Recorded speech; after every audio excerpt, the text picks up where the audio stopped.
Καλησπέρα σας, λέγομαι Χριστίνα Μπεζαντέ. Είναι εδώ και η κυρία Νανοπούλου και η κυρία Τσακυροπούλου που είναι η επικεφαλής της ομάδας. Επειδή όμως εγώ από τα μέλη της ομάδας ζω από το 1979 στη Μαγνησία και εργάζομαι από επιλογή μόνον εκτός πόλης Βόλου, στα χωριά, παραδοσιακά και μη παραδοσιακά, εντός και εκτός ορίων, αποφάσισε η ομάδα να μου εμπιστευτεί την παρουσίαση αυτής της προσέγγισης που κάναμε ως εδώ. Ανεξάρτητα από τη σημερινή διοικητική διάρθρωση του πράγματος, η δόμηση, η αρχιτεκτονική έκφραση μέχρι σήμερα παντού στον κόσμο και σε εμάς και εδώ παράγεται και διαφοροποιείται επειδή διαφοροποιούνται κάποιοι άλλοι παράγοντες. Ποιοι είναι οι παράγοντες οι ειδικοί που διαφοροποιούνται και διαφοροποιούν και την αρχιτεκτονική έκφραση εν τέλει? Είναι το έδαφος, έτσι. Ο χαρακτήρας του εδάφους. Είναι οι κλιματικές συνθήκες. Αυτά τα δύο δημιουργούν τις παραγωγικές δυνατότητες, είναι η βάση των παραγωγικών δυνατοτήτων των περιοχών, ειδικά στις μέχρι σήμερα παραδοσιακότερες κοινωνίες. Αναπτύσσεται μια κοινωνική και οικονομική δραστηριότητα, ας πούμε περιοχές που ήταν επαρκώς, μάλλον πολύ περιορισμένων τοπικών πόρων, δημιουργήσανε κίνητρο να φύγουν οι άνθρωποι με καράβια, με εμπόριο εκτός. Αυτή η δραστηριότητα είχε συνέπειες διότι έφερε επιρροές απαλού. Από αυτούς τους παράγοντες λοιπόν, της γεωμορφολογίας, τις κλιματικές, τις τοπικές παραγωγικές δυνατότητες και την κοινωνικονομική δραστηριότητα που αναπτύχθηκε σύμφωνα με αυτά, προέκυψε και διαφορετική αρχιτεκτονική έκφραση. Εδώ λοιπόν στην περιοχή μας οι παράγοντες αυτοί διαφοροποιούνται στις 5 αυτές μεγάλες ενότητες. Η μία είναι οι νησιωτικοί οικισμοί, τα νησιά, Σκιάθος, Κόπελος, Αλόνισσος και τα μικρότερα. Η δεύτερη είναι, όπως βλέπετε, η απέξω πλευρά, η προς το Αιγαίο πλευρά που αρχίζει από την άκρη, από το Τρίκερι, από το Τισαίο Όρος, το Πήλιο και πάει μέχρι τους πρόποδες, τα πρόβουνα του Μαυροβουνίου. Η άλλη μεγάλη ενότητα είναι οι οικισμοί που αναφέρονται στον παγασιτικό και η δραστηριότητά τους και η αρχιτεκτονική τους και η ύπαρξή τους έχει πολύ μεγάλη σχέση με την κλειστή αυτή θάλασσα. Να πούμε ότι αυτό εδώ όλο το πράγμα έχει δύο χοντρά σκέλη. Ένα που είναι μέρος του πηλίου και ένα έναντι που δεν είναι μέρος του πηλίου, αλλά και που ιστορικά και γεωμορφολογικά και μέχρι σήμερα έχει αναφορές και είναι εμφανής με την απέναντι, έχει σχέσεις με την απέναντι, διαλέγεται με την απέναντι πλευρά. Μέσα έχουμε τους Μεσόγειους παιδινούς οικισμούς που είναι χωριά του κάμπου της Μαγνησίας και εδώ κάτω έχουμε τους Μεσόγειους ορεινούς οικισμούς που είναι βασικά οι οικισμοί της Όθριος και έχουν ένα άλλο δικό τους σύνολο τοπικών παραγόντων. Αυτές λοιπόν οι μεγάλες ενότητες, σε αυτές τις μεγάλες ενότητες έχουμε τις εξής πολύ χοντρικά ισχύουσες νομοθετικές καταστάσεις. Όλο το πήλιο και το τμήμα που είναι προς την πλευρά του Παγαστικού και όλη αυτή η περιοχή που είναι προς την πλευρά του Αιγαίου προστατεύεται από το 1979 και έκτοτε με κάποιες συμπληρώσεις, διαφοροποιήσεις και βελτιώσεις από το ειδικό προεδρικό διάταγμα των οικισμών του πηλίου. Στην νησιωτική περιοχή, στους οικισμούς που μελετάμε, δεν υπάρχει κανένας προστατευόμενος οικισμός. Σε όλη την περιοχή από εδώ μεριά, όλο αυτό εδώ, την υπόλοιπη Μαγνησία, επίσης δεν υπάρχει κανένας προστατευόμενος κηρυγμένος παραδοσιακός οικισμός. Εμείς έχουμε εντοπίσει τουλάχιστον 3 οι οποίοι πρέπει να μπουν σε αυτό το καθεστώς με μία τεκμηρίωση που δεν θα σας την πω αυτή τη στιγμή. Όσον αφορά λοιπόν τους μη ειδικά προστατευόμενους οικισμούς, όλο αυτό το πράγμα και τα νησιά, Οι οικισμοί μας εντάσσονται στην νομοθεσία των οικισμών κάτω των 2.000 κατοίκων και διαφοροποιούνται πρακτικά και αναιτιολόγητα εν πολλοίς όσον αφορά τις αρτιότητες, τις ισχύουσες αρτιότητες. Επ' αυτού έχουμε κάνει έναν αναλυτικό σχολιασμό στη μελέτη, τον οποίο δεν θα σας μεταφέρω εδώ. Θεωρούμε ότι η ανισονομία αυτή προέκυψε κυρίως από το γεγονός ότι έχουν γίνει σε πολύ διαφορετικές χρονικές στιγμές οι οριοθετήσεις και οι αποφάσεις αυτές, και προφανές είναι ότι κάποια στιγμή πρέπει να εκλογικευθούν με κριτήρια. Δεν υπάρχει λόγος οι διαφοροποιήσεις που σήμερα υπάρχουν δεν φαίνεται να αιτιολογούνται επαρκώς.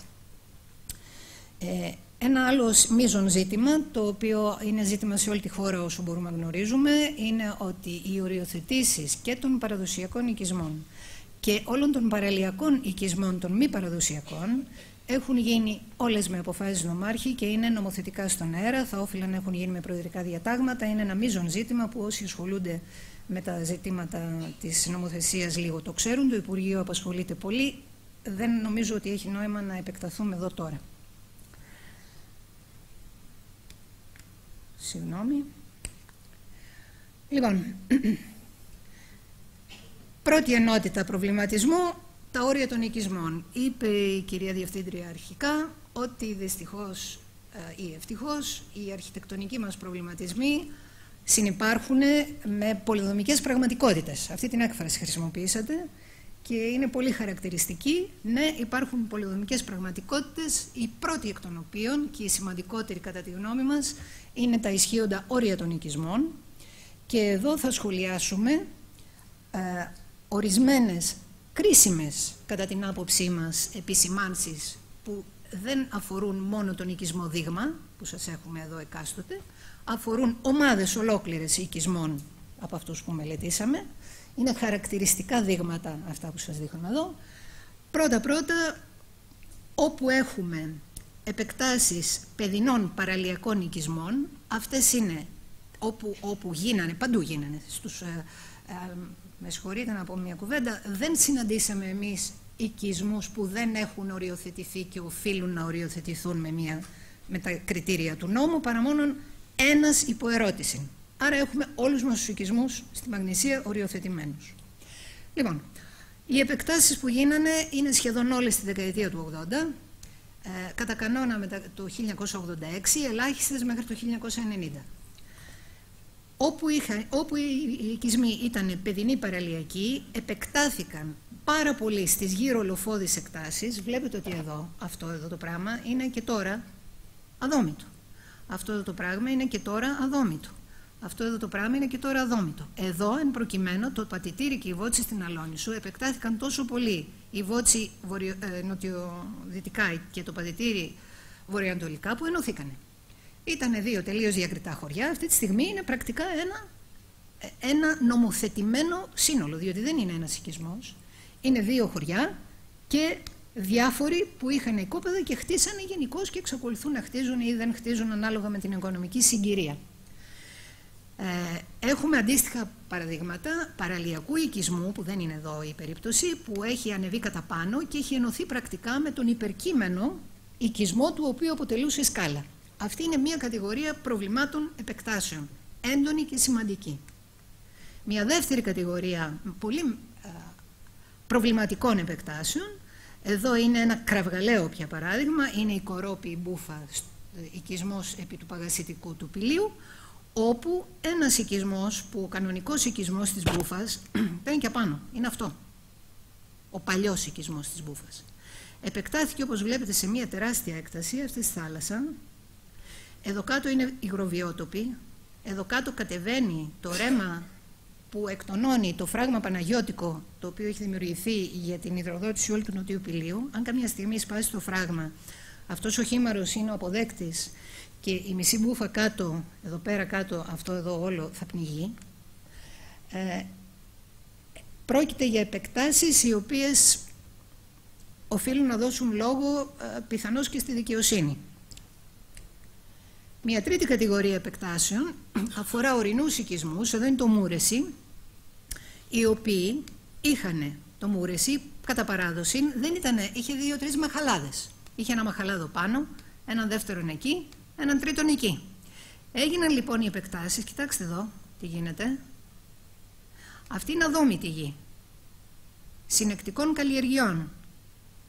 Και εδώ γίνανε οι επεκτάσεις στην αδόμητη γη συνεκτικών καλλιεργειών με τρόπο που ενοποιείται τελικά ένας οικισμός με 4 μαχαλάδες και γίνεται ένα, συν οθείται αυτό το πράγμα στην κατεύθυνση της θάλασσας κατά μήκους του οδικού άξονα. Τέτοια έχουμε επίσης μια μεγάλη ομάδα πραγμάτων. Ορίστε. Συγγνώμη, γεωργική γη.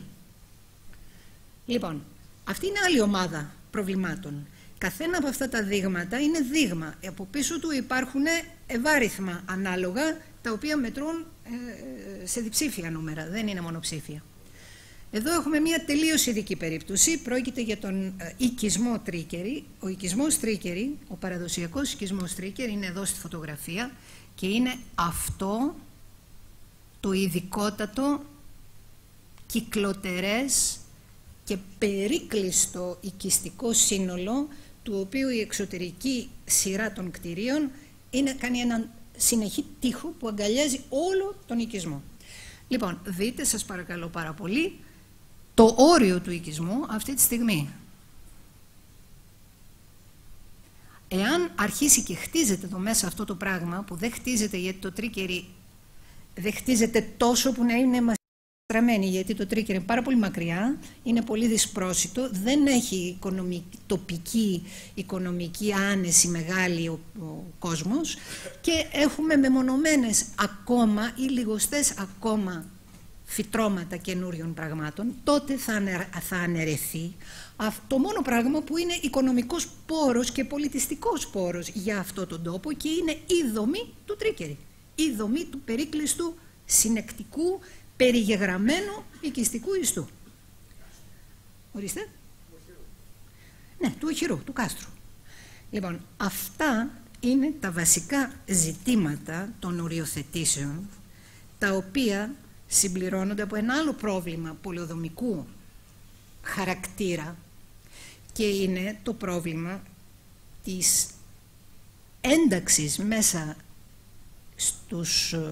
είτε στο συνεκτικό παλιό ιστό παραδοσιακών και μη παραδοσιακών οικισμών. Έτσι, τα ζητήματα αυτά δεν αφορούν μόνο τους παραδοσιακούς οικισμούς που λέμε τώρα, των ειδικών χρήσεων. Διότι οι ειδικές χρήσεις σε όλα τα χωριά, όπως ξέρετε, επιτρέπονται άνευ όρων. Όλες.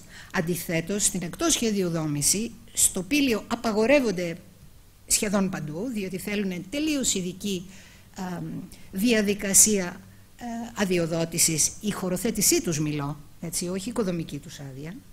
Λοιπόν, με τη λογική ότι στα χωριά υπήρχε πάντοτε και μια οικονομία που υποστηριζόταν από το ξυλουργείο, από το σιδεράδικο, από το μεταλλωτή, από τον όποιο βιοτέχνη. Με τη διαφορά ότι οι βιοτεχνίες του παρελθόντος και οι επαγγελματικές εγκαταστάσεις του παρελθόντος είχαν μια κλίμακα και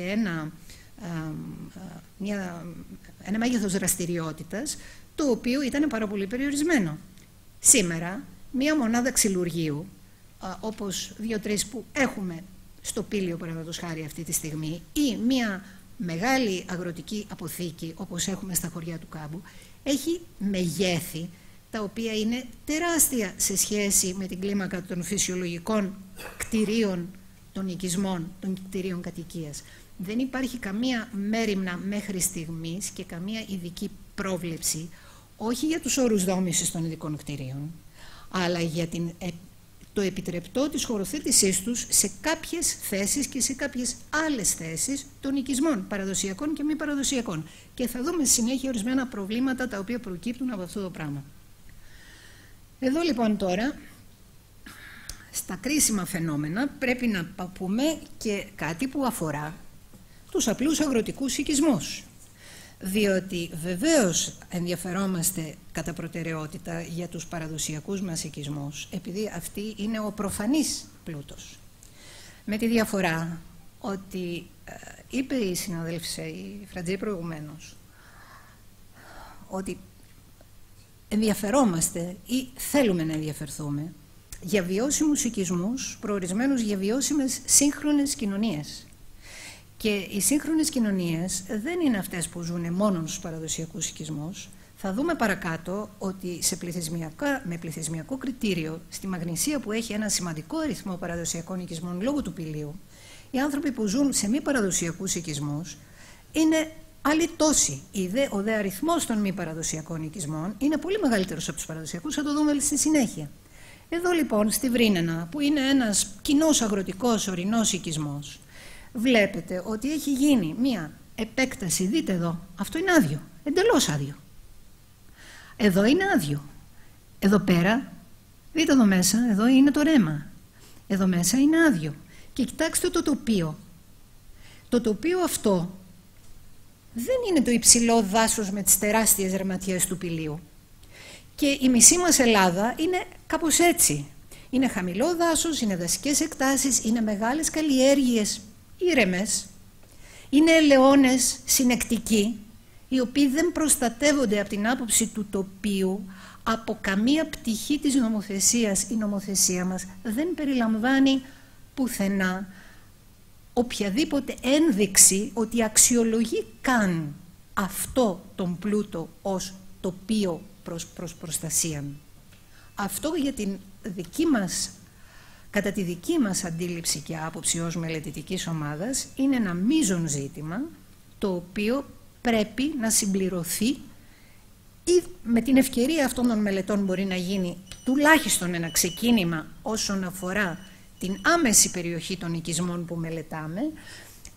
Οι προδιαγραφές μιλούν για περίπου 500 μέτρα ολοτρίγυρα. Οι διευκρινήσεις που δόθηκαν με τους συντονιστές ήταν ότι το 500 είναι ένα ενδεικτικό νούμερο και μιλάμε για μια εκτίμηση ζωτικού χώρου γύρω από τους οικισμούς, τοπίου άμεσης αντίληψης και ανάγκης προστασίας, διότι υποστηρίζει την ποιότητα του ίδιου του οικισμού και υποστηρίζεται από δραστηριότητες που ξεκινούν από τον οικισμό, και έτσι χειριστήκαμε εμείς την οριοθέτηση των περιοχών που εκάστοτε μελετάμε γύρω από κάθε οικισμό.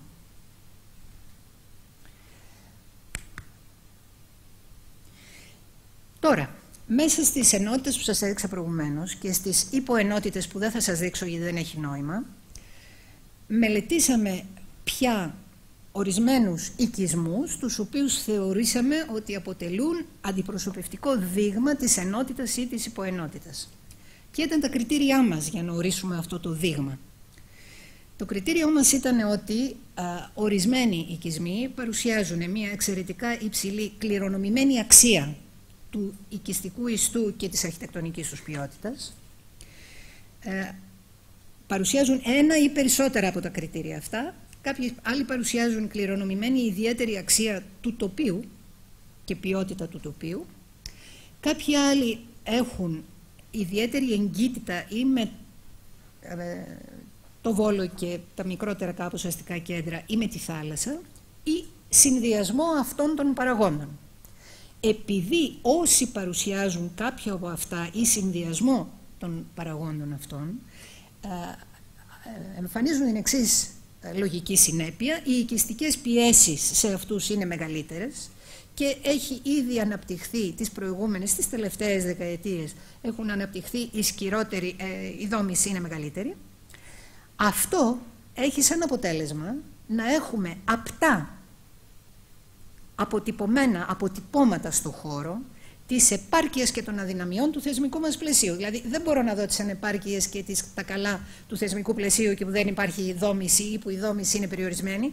Θα το δω εκεί που έχω πολλαπλές εφαρμογές.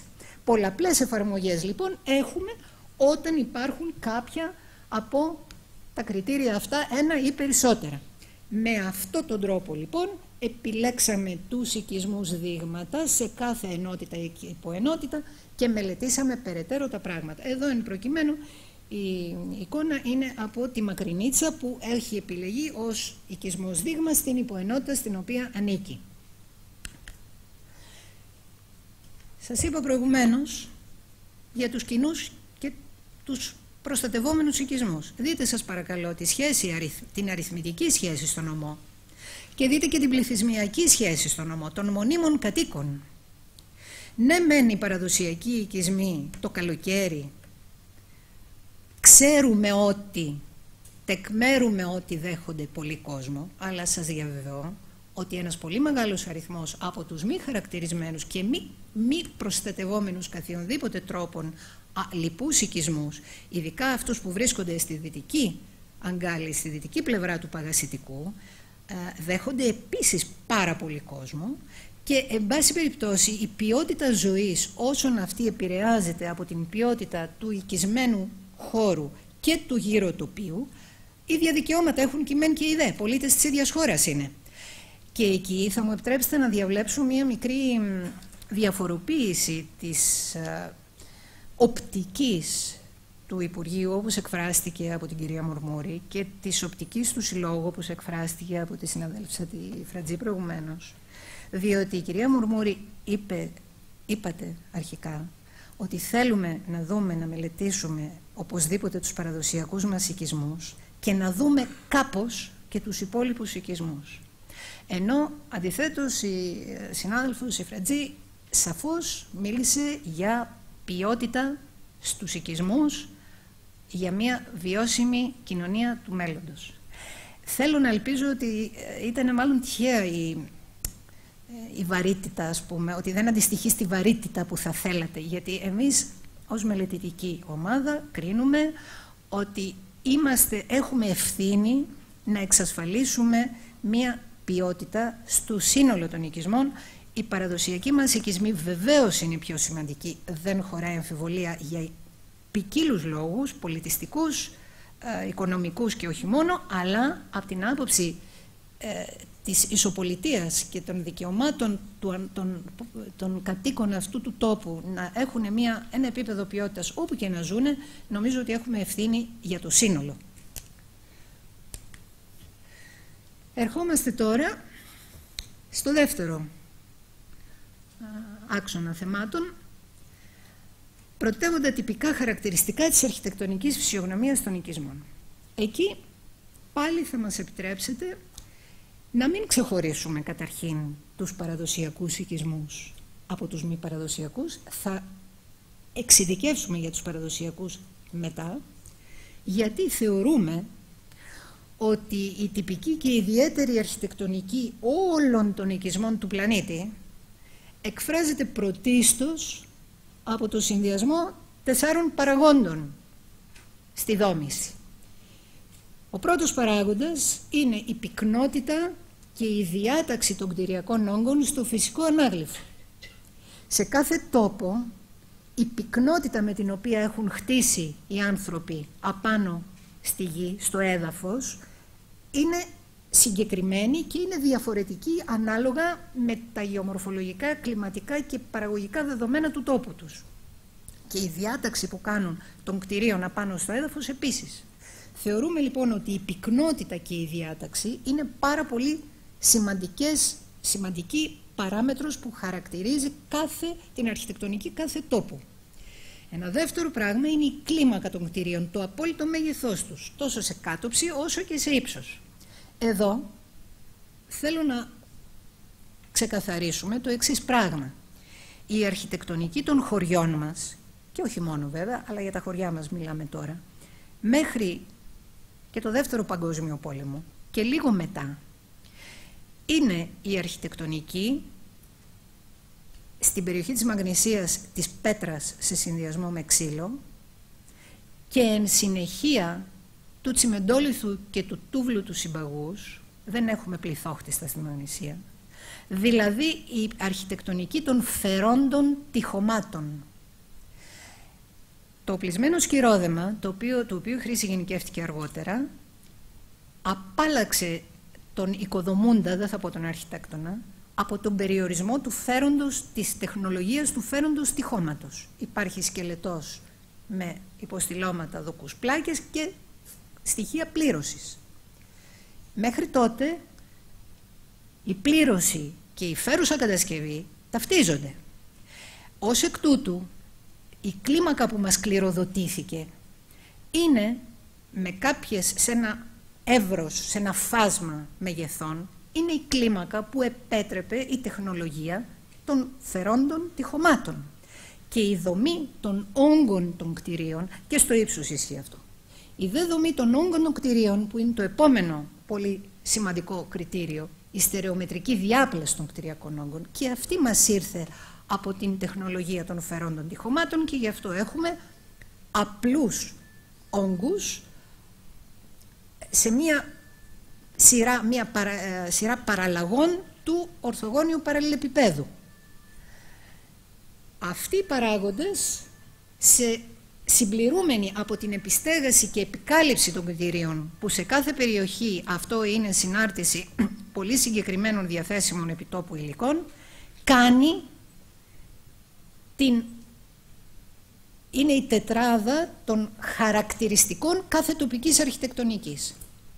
Θεωρούμε λοιπόν ότι καταστάσεις όπως αυτό εδώ που βλέπετε, που είναι από τον Αγιάννη Πηλίου, όπου έχουμε μία γενικευμένη νέα παρέμβαση, της οποίας η πυκνότητα και η διάταξη δεν έχουν καμία σχέση με αυτό που ήταν ο οικισμός, προσκρούν, αυτά είναι συμφωνότατα με το διάταγμα. Έτσι, έχουν λάβει κανονικές οικοδομικές άδειες, δεν είναι αυθαίρετα, έχουν όλα τα μορφολογικά στοιχεία, παραθυράκια, καϊτάκια, σιδεριές, χρώματα και όλα τα λοιπά μπιρμπίλια του διατάγματος. Όμως το διάταγμα εδώ είναι προφανές ότι έχει αποτύχει να ελέγξει το μείζον. Και το μείζον είναι η πυκνότητα και η κλίμακα. Εδώ από κάτω έχουμε μια άλλη ιστορία. Αυτό είναι πολύ πρόσφατο το κτίριο. Πρόκειται για κτίριο που ανεγέρθηκε υπό τις ευλογίες της Ιεράς Μητροπόλεως Δημητριάδος και λυπάμαι πολύ που το λέω αυτό. Είναι ένα ορφανοτροφείο, ένα γυροκομείο ενός βαγούς ιδρύματος, το οποίο κυδαιμονεύεται από τη Μητρόπολη Δημητριάδας. Τελείωσε, είναι ακόμα υπό υποπεράτωση, και δείτε σας παρακαλώ τον όγκο του και τη δομή, την ογκοπλαστική, αλλά και το μέγεθος, μέσα στο χωριό τα κανάλια, τα οποία έχουν όλα, όπως βλέπετε, τα σπιτάκια είναι τα συνήθη, απλά σπίτα, κανάλια δεν έχουν καμία τουριστική προβολή και καμία τουριστική φιλοδοξία προς το παρόν. Είναι παρακάρλιο χωριό, είναι η Κάρλα από κάτω, στα όρια, η υποανασύσταση. Λοιπόν, αυτό το πράγμα είναι ο γάιδαρος μέσα στο κοτέτσι, όπως αντιλαμβάνεστε. Αυτό έχει περάσει η Αρχιτεκτονική Επιτροπή. Έχει διάσπαση των όγκων, σύμφωνα με το διάταγμα, και από περατούμενο, γιατί δεν έχει τελειώσει ακόμη, θα έχει και στεγούλες πάνω από το καθένα από αυτούς τους διασπασμένους όγκους. Το διάταγμά μας ασχολείται με όλες τις λεπτομέρειες, τις οποίες προηγουμένως αναφέρθηκε ο συνάδελφος Λαγός, και αποτυγχάνει. Αυτό εδώ είναι συντελεστής 0,8. Αυτό είναι συντελεστής 0,8. Αναφέρθηκε προηγουμένως, γι' αυτό επιμένω. Αυτά λοιπόν τα 4 πράγματα για μας συνιστούν σε κάθε τόπο, και σε αυτόν τον οποίο εμείς μελετάμε, αλλά και σε οποιονδήποτε άλλον, εκείνα τα 4 κριτήρια, τα οποία κάθε καινούρια παρέμβαση στην νομοθεσία πρέπει να φροντίσει να ενσωματώσει σωστά σε σχέση με το τι βρήκε, για να πει ότι ασκεί τη συνέχεια και τη στοιχειώδη προστασία του ό,τι μας κληροδοτήθηκε. Εδώ τώρα, συγκεκριμένα παραδείγματα από τα προηγούμενα. Μιλάμε για πυκνότητα και για διάταξη. Εδώ είναι η πορταριά, όπως φαίνεται από τη μακρινίτσα. Εδώ πρόκειται για περιοχή επέκτασης της πορταριάς. Και κοιτάξτε το συγκρότημα εδώ το οποίο έγινε. Πώς φαίνεται από μακριά, η πυκνότητα στην πορταριά σε αυτή την περιοχή ήταν έτσι. Έτσι. Και έτσι είναι και γενικώς. Και κοιτάξτε και λίγο σε λεπτομέρεια τι γίνεται εδώ. Αυτό είναι επίσης απολύτως σύμφωνο με το διάταγμα. Αλλά είναι ασύμφωνο με την πορταριά.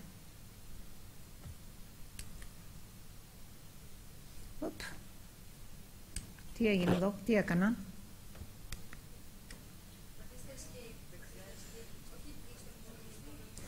Να πατήσω στον υπολογιστή και πάτησα. Ευχαριστώ πολύ. Λοιπόν, εδώ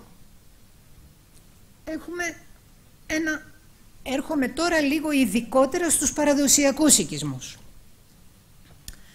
Οι παραδοσιακοί οικισμοί και αυτοί, βεβαίως, θα έπρεπε να υπακούν στα αντίστοιχα πράγματα. Να τηρούμε, τι να τηρούμε, την κλίμακα, τη μορφή των όγκων και την επιστέγαση που είναι χαρακτηριστικό στοιχείο του τόπου γενικότερα, όχι των παραδοσιακών μόνο. Λοιπόν, στη Μακρινίτσα δείτε λίγο τώρα. Αυτό είναι το παραδοσιακό σπίτι. Αυτό είναι. Έχει χαμηλή σχετικά, είναι η γωνία λήψης τέτοια που δεν φαίνεται καλά η στέγη του. Αυτό είναι το παλιό. Αυτό είναι το καινούριο από πάνω. Το κουτούπωσε, το έφαγε, το ξαφάνισε. Το κυρίω σπίτι, αυτό είναι το καινούριο. Αυτό είναι το παλιό. Το παλιό κατέστη παράσπιτο του καινούριου. Λοιπόν, εδώ, δείτε, έχει υπερβεί το μέγιστο ύψος με ποικίλες μεθοδεύσεις, έτσι. Καλά, για τα επιμέρους μορφολογικά στοιχεία ας τα αφήσουμε λίγο. Εδώ, πίσω, στις μιλιές. Δείτε λίγο τα τυχεία του σχηροδέματος από κάτω. Αυτό λέγεται ένταξη στο τοπίο.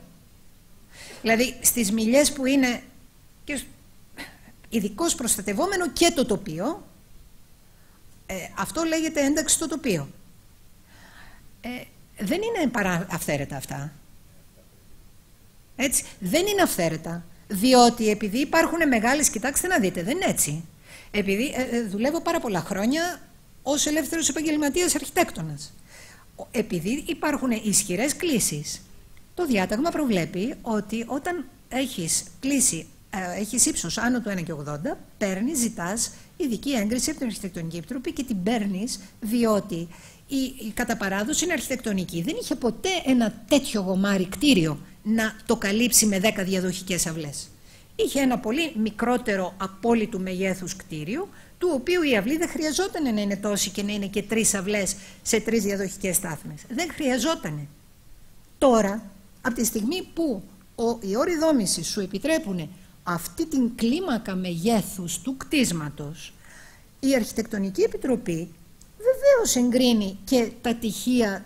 Κάποια στιγμή θα ντυθούν αυτά με φυτά, θα ντυθούν ίσως με πέτρα, μα όμως αυτό δεν είναι σεβασμός του τοπίου ούτε του τόπου. Είναι σεβασμός του διατάγματος, όχι όμως της ουσίας. Καλά, εδώ στο Μούρεσι βέβαια δεν συζητάμε, αυτό είναι παράνομο. Αυτή είναι παρανομία, άλλη υπόθεση. Ένα θέμα άλλο ειδικό. Εδώ πάλι για τις στέγες που είναι μείζον ενοποιητικό μορφολογικό στοιχείο σε κάθε οικισμό, είναι το εξής ιδιαίτερο. Μίλησε ο συνάδελφος Λαγός προηγουμένως για την Κεφαλονιά, για το πριν και μετά τους σεισμούς. Στη Μαγνησία ισχύει το αντίστοιχο, υπάρχει το πριν και το μετά τους σεισμούς της δεκαετίας του 50, οι οποίοι κάνανε πάρα πολύ μεγάλες ζημιές σε πάρα πολύ μεγάλο αριθμό κτηρίων, στεγασμένων έως τότε με σχιστολιθικές πλάκες και ελάχιστα με βυζαντινά κεραμίδια, και οι άνθρωποι πήραν λογικότατα το ελαφρύ, προσιτό, τοπικό, ασφαλές διαθέσιμο υλικό που ήταν το γαλλικό κεραμίδι της τοπικής βιομηχανίας Τσαλαπάτα, κεραμοποιία Τσαλαπάτα, διαβόητη στην Ελλάδα και όχι μόνο, και αντικατέστησαν είτε το σύνολο της επικάλυψης των στεγών τους, είτε κράτησαν την κρυπίδα με πλάκες σπηλίου και αντικατέστησαν το υπόλοιπο, και για να μην τους έρθει στον επόμενο σεισμό στο κεφάλι και γιατί έπρεπε να κάνουν γρήγορα και πλάκες δεν υπάρχουν έτοιμες την άλλη μέρα, ούτε κουβαλιούνται εύκολα και κοστίζουν περισσότερο και όλα αυτά. Κατά την άποψή μας, αυτό ήταν μια πολύ φυσιολογική συνέχεια και συνεπέστατη με την παράδοση της λαϊκής δόμησης. Έρχεται τώρα το διάταγμα και λέει το εξής. Λέει ότι όπου επιτρέπονται κεραμίδια, γιατί επιτρέπονται κεραμίδια σε μια σειρά οικισμών του πηλίου, αυτά τα κεραμίδια επιβάλλεται να είναι ρωμαϊκά. Το λούκι, το βυζαντινό κεραμίδι λούκι στους οικισμούς του πηλίου προϋπήρχε σε ελάχιστα δείγματα. Υπήρχε στο Τρίκερι, όλο το χωριό, αλλά στους άλλους οικισμούς υπήρχε σε ελάχιστα δείγματα. Υπήρχαν πλάκες. Τι γίνεται τώρα? Δείτε. Καθένας που ανακατασκευάζει ή επισκευάζει σήμερα κτίριο το οποίο την εποχή των σεισμών και μετά τους σεισμούς και μέχρι το 55, μέχρι το διάταγμα, είχε γαλλικά κεραμίδια, έχει δικαίωμα στην ανακατασκευή σήμερα, ακόμα και αν είναι σε οικισμό που γενικώς επιβάλλονται πλάκες, έχει δικαίωμα να ξαναβάλει κεραμίδι. Όχι όμως γαλλικό κεραμίδι, κατά την γνώση των συναδέλφων αρχιτεκτονούντων που δεν είναι αρχιτέκτονες και των μισών αρχιτεκτόνων. Υπάρχουν οι λίγοι αρχιτέκτονες που ξέρουν ότι έχει δικαίωμα να βάλει κεραμίδι επειδή προϋπάρχει το ίδιο κεραμίδι και ζητούν να ξαναμπεί γαλλικό κεραμίδι. Το σπίτι μου ανήκει σε αυτή την κατηγορία, είναι αναστηλωμένο κατά αυτόν τον τρόπο. Αλλά το 90% των αρχιτεκτονούντων και εχόντων δικαίωμα υπογραφής, ναι μεν ζητούν να ξαναβάλουν κεραμίδι για λόγους οικονομικούς ιδίως, πλην όμως ούτε καν ξέρουν ότι έχουν δικαίωμα να ξαναζητήσουν γαλλικό κεραμίδι και βάζουν τώρα ρωμαϊκό. Δείτε το αποτέλεσμα τώρα εδώ. Δείτε δειγματολόγιο στεγών παντού. Εκεί είναι το τρίκερ, το οποίο όλο είχε κεραμίδια. Λοιπόν, αυτό είναι Ολλανδικό. Αυτό είναι γαλλικό, παραμέσα είναι βυζαντινό. Μπορεί να... Ναι, καλά είπα. Αυτό εδώ είναι Ολλανδικό. Κανείς δεν μπορεί να το δει από μακριά, ούτε θα πάει κανείς να τον ελέγξει. Αυτό είναι γαλλικό. Το παραπίσω εδώ και εκεί είναι ρωμαϊκά. Εν πάση περιπτώσει τουλάχιστον, εδώ επειδή υπάρχει μια χρωματική ενότητα, διασκεδάζεται το πράγμα. Σας πληροφορώ ότι αυτή τη στιγμή έχουν αρχίσει να μπαίνουν κεραμίδια κίτρινα, κεραμίδια άσπρα, κεραμίδια γκρι, κεραμίδια μαύρα. Δεν θα έχει νόημα να σας φέρω εδώ όλο το δειγματολόγιο, αλλά το μείζον ενοποιητικό στοιχείο που είναι το χρώμα, χαίρεται. Το άλλο μείζον στοιχείο ενοποιητικό που είναι η κλίση και που αυτή εξαρτάται από τους κλιματικούς παράγοντες, είναι λάθος στο διάταγμα διατυπωμένο. Λοιπόν, το άλλο μείζον χαρακτηριστικό στοιχείο της τοπικής πηλιορίτικης αρχιτεκτονικής, το σήμα κατά τεθέν, είναι το σαχνήσι, έτσι. Εδώ είναι η μικρή λίθινη εκφορά, εδώ είναι η μεγαλύτερη ξύλινη εκφορά στα παραδοσιακά κτίρια. Αυτή είναι η σύγχρονη εφαρμογή. Τυφλό, έρκερ ή μη τυφλό στη βορεινή πλευρά, το οποίο χρησιμοποιείται για την επαύξηση του εσωτερικού όγκου και όχι του εσωτερικού χώρου και όχι για το λόγο που έχει το σαχνησί. Διότι το διάταγμα δεν έκανε κανένας είδους τέτοια πρόβλεψη. Άλλα επιμέρους πράγματα. Εδώ είναι συνολική άποψη από το κεραμίδι, το οποίο είναι το κατεξοχήν. Το κεραμίδι, αλλιώς πρόπαν, είναι το χωριό δίπλα στο οποίο βγαίνουν κατεξοχήν οι πλάκες σπηλίου. Έτσι. Λοιπόν, δείτε την ίδια την πρόπαν εδώ, Καλαμάκι. Συγγνώμη. Καλαμάκι, συγγνώμη. Κεραμίδι είπα. Δείτε εδώ τι γίνεται στο ίδιο το Καλαμάκι. Από στέγες. Τώρα, σύγχρονη κατάσταση. Στη σύγχρονη κατάσταση έχουμε μία πλήρη απουσία κατεύθυνσης, ταυτότητας και τεχνικής ποιότητας και αισθητικής ποιότητας. Αυτά είναι τα σύγχρονα κτίσματα τα οποία συναντάμε. Είναι... συγγνώμη, με συγχωρείτε. Πού πήγα? Με συγχωρείτε πολύ. Θα γυρίσω λίγο πίσω. Λοιπόν, εδώ κάτω πρόκειται για τείχους μέσα στον ελαιώνα. Αυτές είναι οι σύγχρονες επιδιώξεις και οι σύγχρονες εφαρμογές. Δεν υπάρχει έλεγχος εδώ, έτσι. Κανενός είδους. Η άποψή μας. Η άποψή μας είναι ότι τόσο στους παραδοσιακούς όσο και εμείς στους μη παραδοσιακούς οικισμούς, κατά προτεραιότητα, με μεταβολή όχι των ειδικών διαταγμάτων προστασίας, αλλά του διατάγματος για τους οικισμούς κάτω των 2.000 κατοίκων, πρέπει να ελέγξουμε τις 4 βασικές παραμέτρους. Πρέπει να ελέγξουμε την πυκνότητα και τη διάταξη. Δείτε εφαρμογές εδώ τώρα. Έτσι. Αυτό εδώ το πράγμα, κοιτάξτε πώς φαίνεται από μακριά. Αυτός είναι ο Αγιάννης, το χωριό, και αυτό είναι αυτό. Και πάνω. Δείτε στο Λουτράκι Σκοπέλου στην απέναντι πλευρά. Δείτε στην Τζαγκαράδα. Αυτά είναι ξενοδοχεία. Για τα ξενοδοχεία επίσης υπάρχει ειδικές χρήσεις. Υπάρχει το θέμα. Τι κάνουμε με την πυκνότητα και με τη διάταξη. Πρέπει να ελέγξουμε την κλίμακα και την ογκοπλαστική διάταξη.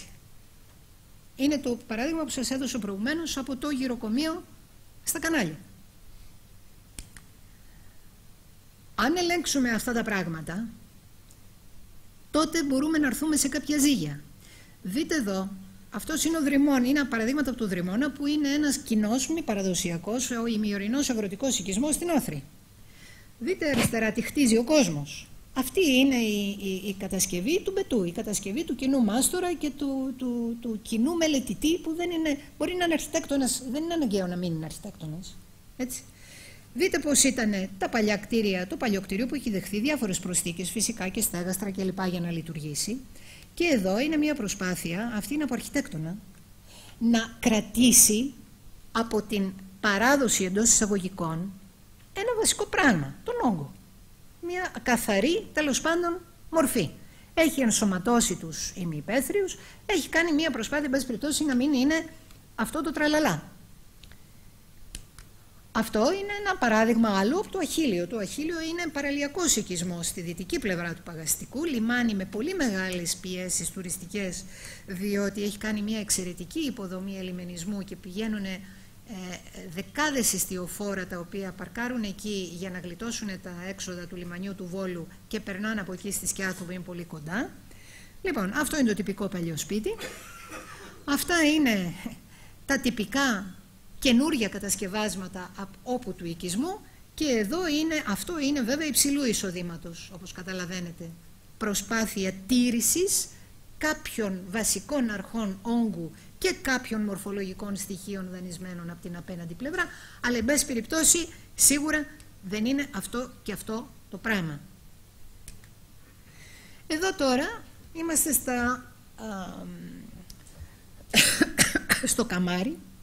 Το Καμάρι είναι οικισμός του Πηλίου στο Αιγαίο, δεν είναι όμως μέσα στο διάταγμα των παραδοσιακών οικισμών, είναι μέσα στους λεγόμενους νέους οικισμούς του Πηλίου, που οφείλουν να ακολουθούν μορφολογικά τους πιο χαλαρούς από τους όρους του διατάγματος. Το Καμάρι ήταν μια σκάλα στη θάλασσα, ήταν όχι ψαροχώρι, δεν ήταν χωριό, ήταν σκάλα του χωριού που λέγεται Κεραμίδη και είναι από πάνω στη θάλασσα κάτω, και τα κτίρια τα οποία είχε το Καμάρι ήταν τέτοια. Ήταν καλυβάκια που τραβάγανε μέσα τα δίχτυα, τα εργαλεία της βάρκας και του ψαρέματος. Επειδή όμως είναι πάνω στη θάλασσα και είναι από εκεί πολύ ωραίος τόπος, στις δύο άκρες του χωριού, αυτό εδώ είναι στη νότια άκρη το τελευταίο κτίριο και αυτό είναι στη βόρεια άκρη το πρώτο κτίριο, οι καινούργοι ιδιοκτήτες των αγροτεμαχίων των αντιστοίχων έφτιαξαν αυτά που βλέπετε, και αυτό, εντάξει, έχει εδώ ένα ξεπεταχτό επάνω σε λίθινη εκφορά στρογγυλό, το οποίο συναντάμε στα αρχοντικά του κεντρικού Πηλίου, σε κάποια. Εδώ δεν θέλω να το σχολιάσω, νομίζω μεταξύ αρχιτεκτόνων είμαστε. Σύνομα και σύμφωνα με το διάταγμα είναι αυτά, συνάδελφοι, τελείως. Και μάλιστα οι ιδιοκτήτες τους καμαρώνουν και πάρα πολύ. Το άλλο ενοποιητικό κρίσιμο μορφολογικό στοιχείο των παραδοσιακών προστατευόμενων οικισμών του Πηλίου είναι η στέγη, για την οποία έχουν γίνει και τόσες προσπάθειες μεταβολής του διατάγματος, αν θα μείνουν η υποχρέωση με πλάκες ή ποιοι θα μείνουν στις πλάκες και ποιοι θα πάνε στα κεραμίδια και όλα αυτά που όσοι είστε στην υπηρεσιακή παράγοντες του Υπουργείου τα ξέρετε πολύ καλά. Κανένας δεν σκέφτηκε ότι εκτός από το αν θα έχουμε κεραμίδια ή πλάκες, η στέγη χαρακτηρίζεται από την κλίση της και την εκφορά της. Αυτό εδώ είναι ένα ξεφωνημένο, τραγικό παράδειγμα, διότι είναι ο πύργος της Κουκουράβας, διατηρηταίο μνημείο αναστηλωμένο από την εφορία αρχαιοτήτων, την νεωτέρων μνημείων, συγγνώμη, με μια κλίση στέγης η οποία είναι στο 1/4 της κανονικής. Εδώ δε είναι ένα κτίριο απολύτως σύνομο, στα κάτω Λιχόνια, σύγχρονο. Τη βλέπετε τη στέγη? Δεν τη βλέπετε. Υπάρχει. Είναι εγκυβωτισμένη. Το κτίριο ούτε από πάνω δεν φαίνεται αν έχει στέγη. Και είναι βέβαια σύμφωνο με το διάταγμα, αλλά δεν είναι σύμφωνο με τον τόπο. Ο κλειστός εξώστης, το άλλο κρίσιμο ενοποιητικό στοιχείο, και δεν έχει πρόβλεψη όσον αφορά το σε ποιες πλευρές του κτηρίου χρησιμοποιείται και πώς συνδυάζεται με ανοίγματα, αλλά επίσης δεν έχει προδιαγραφή για το που δεν μπορεί να χρησιμοποιείται. Αυτό είναι ένα κτίριο τωρινό, υποκατασκευή είναι ακόμα, δεν είναι τελειωμένο, το οποίο είναι στα κανάλια. Στα κανάλια, δεν ξέρω αν ο κύριος Κίδης θα με διορθώσει, αλλά τουλάχιστον όσον εγώ κοίταξα στην βιβλιογραφία και στην πραγματικότητα, δεν το συζητάω, αλλά και στη βιβλιογραφία για πιο πίσω. Δεν υπήρχε ποτέ ούτε ένα κτίριο με εκφορά ορόφου. Δεν υπάρχει τέτοιο πράγμα στα κανάλια. Ποτέ δεν υπήρξε. Τι να κάνουμε τώρα? Τώρα υπάρχει, για λόγους διακοσμητικούς. Δευτερεύοντα μορφολογικά στοιχεία που καλύπτονται από το διάταγμα, ενδεικτικά θα σας δείξω 2-3 πράγματα. Εδώ αριστερά είναι ένας καινούριος ξενώνας, ο οποίος έγινε στη Μακρινίτσα. Μετρήστε πάνω καμινάδες, είναι αυτές που φαίνονται, είναι άλλες τόσες που δεν φαίνονται. Καμία στέγη ποτέ σε κανένα παραδοσιακό κτίριο δεν είχε παραπάνω από 3 καμινάδες και στα πιο μεγάλα αρχοντικά άντε 4, γιατί τόσα τζάκια είχε. Εδώ έχουμε τζάκι σε κάθε δωμάτιο. Και ξαφνικά φυτρώνουν στη Μακρινίτσα κάτι δάση από καμινάδες απάνω σε σκεπές, τα οποία έχουν έρθει από το πουθενά. Εδώ μιλάμε για χρώματα. Δείτε τι ωραίο. Λέει το διάταγμα γεώδης χρωματισμός. Ωραία.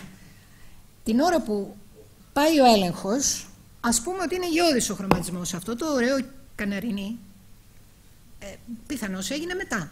Δεν υπάρχει μηχανισμός, καταρχήν δεν υπάρχει παιδεία και κατά τη γνώμη μας δεν είναι δυνατόν κανένα διάταγμα να υποκαταστήσει αυτό το πράγμα.